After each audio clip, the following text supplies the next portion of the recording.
ये एक ऐसा मौलाना है जिनकी भाषा में एकदम जहर है, उन्हें मर्यादा तोड़ने में 2 सेकंड नहीं लगे। पड़ताल में पता चला कि ये मौलाना पैसे लेकर मुसलमानों को भड़काने वाली तकरीरें करते हैं। क्या प्रधानमंत्री नरेंद्र मोदी को गाली देना धंधा है? मोदी और टकले सुन, मोदी और मोटे सुन, तू क्या समझता है कि तेरे इस कानून से हम भाग जाएंगे? देख रहे हो ना, इंडिया टीवी वाला हाथ धोकर नहीं नहा धोकर मेरे पीछे पड़ा हुआ है। कैसे कैसे डायलॉग दिखा रहा है, वो कटिंग कर करके दिखा रहा है। कश्मीर से धारा 370 को हटाया और उस पर भी उसने हमारे सब्र का इम्तिहान लिया, लेकिन इस मर्तबा बेचारा धोखा खा गया, क्योंकि उसने ये पत्थर किसी कुत्ते और बिल्ली पर नहीं, उसने ये पत्थर मधुमक्खी के छत्ते पर फेंका है।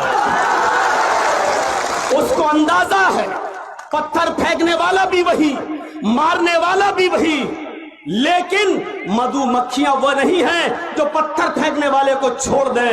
ये सारी मधुमक्खियां अपने छत्ते से टूटकर मोदी जी तुम्हें ऐसा नोचेंगी, ऐसा खाएंगी कि या तो तुम्हें ये कुर्सी छोड़ना पड़ेगी या तुम्हें सीएए का बिल वापस लेना पड़ेगा।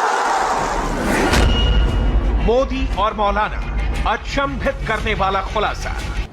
मैं समझता था कि थोड़ी बहुत इंसानियत होगी, लेकिन ये तो बहुत ही बड़ा चमचा निकला,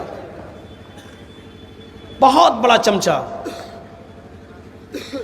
और अक्सर लोग ऐसे ही अब हो गए हैं, और ये आम मीडिया वालों की तरफ इशारा कर रहा हूं। पैसों के लालच में बॉस से पैसा मिलना, बॉस, मैं बॉस कह दिया हूं, आप अक्लमंद है, समझ गए हों। बॉस से पैसा मिल रहा, और इस बॉस से पैसा मिलने के लालच में इस हद तक गिर गए कि यकीन मानिए कि ये अपनी माँ बहन बेटियों की इज्जत व आबरू तक बेच देंगे। बड़े गलत लोगों के हाथ में मुल्क चला गया। हम समझते थे कुछ पढ़ा लिखा है, देश का प्रधानमंत्री कहता था मैं बीए पढ़ा हूं। वो तो अरविंद केजरीवाल ने हमें बताया, दिल्ली के अंदर उसकी डिग्री लाके बताया, झूठ बोलता है। ये तो हाई स्कूल फेल है, 10वां फेल है ये। आप सोच सकते हैं हिंदुस्तान में खड़े होकर कोई प्रधानमंत्री को ऐसा कैसे कह सकता है? हमारे मुल्क को कहां ले जाया जा रहा है? बार बार मैं बोल रहा हूं, हमारा मुल्क, ऐ अल्लाह हमारे मुल्क की हिफाजत फरमा। ये नहीं दिखेगा इंडिया टीवी वाले को, ये दिखेगा ही नहीं, अंधा हो जाएगा, इस वक्त सूरदास बन जाएगा। आंखें खोल के देख, 25 करोड़ नहीं है, हम 35 को पार कर चुके हैं। हमारी शरीयत ने हमें जो बताया है वो ये बताया है, जिहाद। हम अपने मुल्क में अपनी इज्जत और आबरू को बचाने के लिए मरेंगे, लड़ेंगे और आखिरी सांस तक लड़ेंगे। या तो मारेंगे या मरेंगे, मारेंगे तब भी सवाब, मरेंगे तब भी शहादत का दर्जा। हमको हमारे इस हक से तुम क्या तुम्हारे बाप भी नहीं हमको जुदा कर सकते। प्रधानमंत्री मोदी को गाली देने का कारोबार कौन चला रहा है? उसको क्या दिखेगा? जब तुम हमें इस देश से निकालोगे, धक्के मार मार के भगाओगे, हमें इस देश का नागरिक नहीं समझोगे, तो हमारी शरीयत हमें आखिरी रास्ता भी बताती है, मारो या मरो। इसको यही दिखाई देगा। मौलाना जर्जीस ने कहा मारो या मरो, मौलाना जर्जीस कह रहे मारो या मरो, जिहाद जिहाद जिहाद। ये दिखाई देगा। अब यहां उसकी आंखें पहाड़ बन जाएंगी, बहुत मोटा मोटा दिखाई देगा। देशभक्ति के ऊपर जो हम बोल रहे हैं वो नहीं दिखाई देगा। महात्मा गांधी का कौल नहीं दिखाई देगा। महात्मा गांधी ने इस देश के लिए क्या सपना देखा था वो हम बोल रहे हैं, वो नहीं दिखाई देगा। इस्लाम ने इंसानियत के जानो माल की हिफाजत की कितनी जिम्मेदारी ली वो नहीं दिखाई देगा।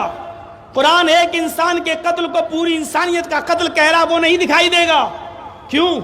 अगर ये सब दिखाई दिया और बोलने लगा और दिखाने लगा, तब तो इस्लाम का प्रचार होगा। दुनिया कहेगी इतना अच्छा है इस्लाम, इतना अच्छा है इस्लाम, इतना अच्छा है कुरान।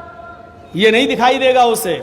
ताजा मामला 26 जनवरी का है, जब ममता बनर्जी ने बंगाल में मौलाना जर्जिस को बुलाया था। बांग्लादेश से सटे मालदा में मौलाना जर्जिस ने मोदी के खिलाफ जहर उगला, जिहाद का नारा दिया। भरे मजमे में कह रहा हूं, सारे चैनल वाले यहां मौजूद हैं। 4 बार मेरा इंटरव्यू लेके गया है इंडिया टीवी वाला, 4 मर्तबा, 4 बार। और 4 बार हमने इस देश के लिए जो इंटरव्यू दिया, एक भी नहीं दिखाया मेरा। वो तो इंटरव्यू लेके कुछ बातें पकड़ने आया था, जो बातें पकड़ में आ जाए उसको दिखाएं, लेकिन कुछ पकड़ नहीं पाया तो दिखाया भी नहीं। हम बर्दाश्त कर गए 370 हदी, कुछ नहीं बोला। हम बर्दाश्त कर गए ट्रिपल तलाक तुमने पास करा लिया, क्योंकि हम इस देश में अमन और शांति को बहाल रखना चाहते थे। हम बर्दाश्त कर गए कि बाबरी मस्जिद का फैसला प्रेशर में तुमने अपने पक्ष में करा लिया, लेकिन अब तुमने हमें भारत का मानने से इनकार कर दिया है, भारत को का नागरिक कबूल करने से मना कर दिया है। इसलिए अब आखिरी बात कहता हूं मैं आपसे, मोदी जी, अब हम उठ गए हैं। अब इस युद्ध में या तो पूरी तरीके से हम जीतेंगे या पूरी तरीके से हम हारेंगे। मोदी जी, अब ऐलान सुन लो। हम इस बंगाल की धरती पर एक ऐलान करके जाते हैं, अब इस जंग के अंदर या तो तुम्हारी जीत होगी या हमारी जीत होगी। इस जंग में हम या तो पूरी तरीके से जीतेंगे या पूरी तरीके से हारेंगे। बस वही कलिया चक्की तकरीर दिखा रहा है मालदा वाली। जीते तो वतन मुबारक, हारे तो कफन मुबारक। क्या गलत कहा मैंने? क्यों उकसा रहे हो, क्यों भड़का रहे हो? यह बताओ कि अगर इस मामले में हम जीते तो वतन मुबारक, तो हम देश ही की तो बात कर रहे हैं, और हारे तो कफन मुबारक। इस देश के ही लिए तो हम अपनी जान दे रहे हैं। अब देश के लिए जान देना भी तुम्हें भड़काऊ लग रहा है, देश के लिए हमारा मरना मिटना भी तुम्हें गवारा नहीं हो रहा है। हम कब पीछे रहे इस देश की कुर्बानी, इस देश के लिए कुर्बानी देने में? मुझे बताओ, कब पीछे रहे?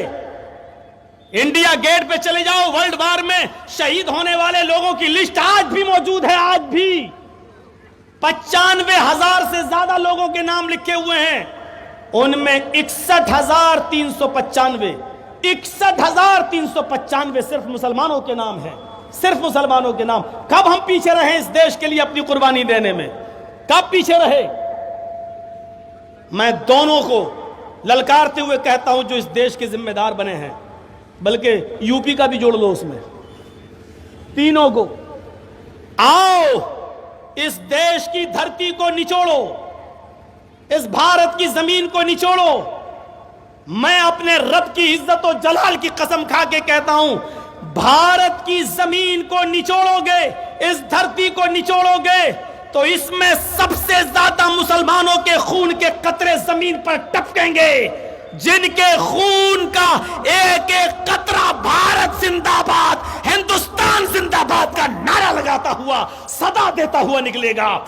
आज भी इस जमीन की मिट्टी में हम मुसलमानों का लहू शामिल है इस देश की आजादी में। तुम हमें इस देश से निकालने का सपना देख रहे हो, इंशाअल्लाह कयामत की सुबह तक कभी पूरा नहीं हो।